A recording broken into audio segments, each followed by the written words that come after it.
لهواة سندوتش الطعمية. تعالوا بقى جبت لكم اختراع الطعمية بسمة المجمدة، وهنعملها في الاير فراير، يعني ولا نقليها في زيوت كتير بقى ولا نتعب نفسنا.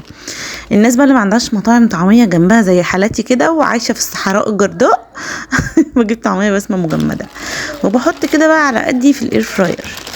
بصوا بقى، انا جربتها في الاير فراير بتطلع مقرمشه من بره وطريه جدا من جوه. جربت الطعميه اللي هي بتكون سايبه من عند الراجل بتاع الفول والطعميه، بس ما ظبطتش معايا بالرغم اني فرستها الاول، يعني عملتها اسمها ايه، بططها اقراص كده وحطيتها في الفريزر، بس برضو ما عجبتنيش في الفريزر زي بتاعت بسمه بصراحه. الطعمية بتاعتهم مظبوطة وما فيهاش مية كتير، وكمان انا هعملها على اعلى درجة حرارة اللي هي 200.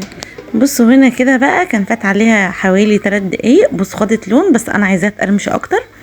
هي كده استوت على فكره، بس انا هدخلها دقيقتين كمان عشان تكون مقرمشه. بصوا بوريها لكم، بصوا اللي شايفين سخنه ملهلبه. بصوا شايفين يا جماعه، اتحمرت من تحت اسرع فقلبتها.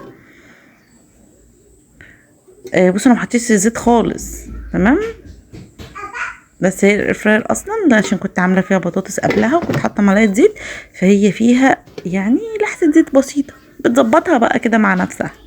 بصوا بقى ده اللون اللي انا كنت عايزاه، شايفين لون دهبي تمام. بصوا بقول لكم كده كده ممتاز.